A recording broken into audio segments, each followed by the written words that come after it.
Hallo ihr Lieben, diesen Käsekuchen müsst ihr unbedingt mal auch testen. Knuspriger Spekulatiusboden mit cremigen Karamell-Käsekuchen und kleinen Bratapfelstücken. Einfach traumhaft. Dieser Käsekuchen ist perfekt für die Wintermonate und auch als Weihnachtsdessert. In meinem Video werde ich dir heute Schritt für Schritt zeigen, wie auch du diesen traumhaften Käsekuchen selber machen kannst. Lasst uns gleich loslegen. Für diesen Käsekuchen brauchen wir leicht säure Äpfel. Ich persönlich mag die Sorte Elster sehr gerne. Zuerst bereiten wir die Bratäpfel zu. Schäle die Äpfel, entkerne sie und schneide sie in kleine Würfel. Gib die Apfelwürfel in eine große Schüssel und füge direkt den Saft einer halben Zitrone hinzu. Dann kommt noch brauner Zucker und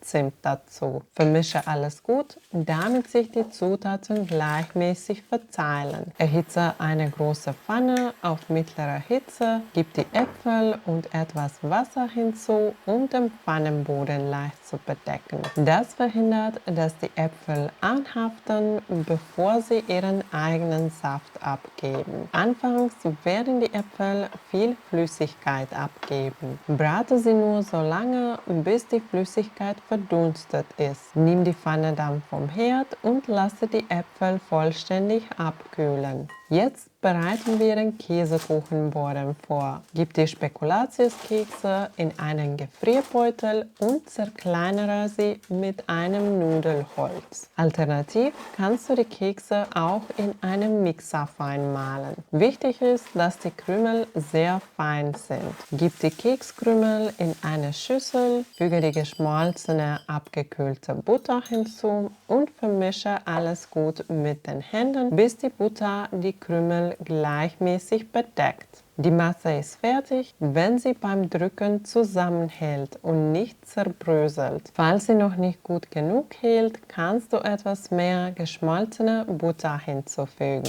Lege eine 20 cm Backform mit Backpapier aus und drücke etwa ein Drittel der Masse fest auf den Boden, um den Kuchenboden zu formen. Gib dann den Rest der Masse hinzu, verteile sie an den Seiten und forme den Rand. Ich drücke die Masse erst leicht an den Rand und presse sie dann fester. Zum Schluss befestige ich die losen Krümel am Boden. Stell die Backform in den Kühlschrank, während wir die Füllung zubereiten. Erst nehme ich etwas von der Karamellkondensmilch zur Seite für die Deko. Den Rest gebe ich zum Frischkäse und mixe alles kurz auf mittlerer Stufe, bis es sich gut vermischt hat. Danach gebe ich die Eier nacheinander dazu und schlage die Mischung nach jedem Ei etwa 30 Sekunden. Wichtig ist, alles auf mittlerer Stufe zu mixen. Anschließend kommt die Creme fraiche hinzu und wir schlagen wieder etwa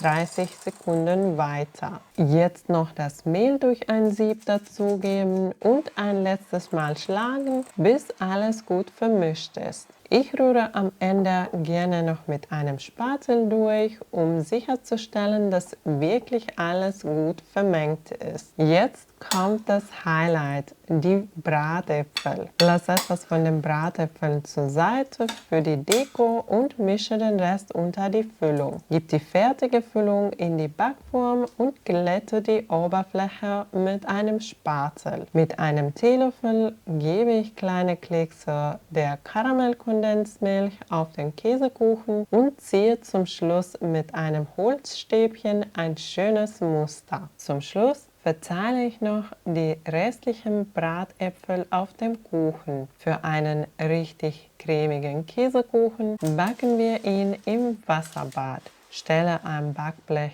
mit einer Auflaufform auf die unterste Schiene und fülle etwa 1 Liter kochendes Wasser hinein. Den Käsekuchen auf ein Gitter auf die mittlere Schiene stellen und backen. Die genauen Backanweisungen und das komplette Rezept findest du in der Videobeschreibung. Der Käsekuchen ist fertig gebacken, wenn die Ränder fest sind, aber die Mitte noch leicht wackelt, wie ich es im Video zeige. Schalte den Backofen aus, lasse die Tür einen Spalt geöffnet und den Käsekuchen noch 30 Minuten im Ofen ruhen. Danach herausnehmen und komplett abkühlen lassen. Am besten lässt du ihn vor dem Servieren über Nacht im Kühlschrank durchziehen. Ich möchte euch noch einen Tipp geben, wie ihr den Käsekuchen aus dem Form bekommt. Normalerweise hebt man den Rand der Backform nach oben ab, aber so könnte der Rand des Kuchens beschädigt werden. Stelle den Kuchen am besten auf etwas Höheres wie einen Tortenständer, öffne den Rand der Form und schiebe ihn nach unten. So bleibt alles intakt und du bekommst den Käsekuchen sauber aus der Form. Am besten schneidest du den Kuchen mit einem scharfen, heißen Messer, um schöne, saubere Stücke zu erhalten. Der Käsekuchen ist herrlich cremig geworden, voller weihnachtlicher Aromen. Ein Muss für die Winterfeiertage.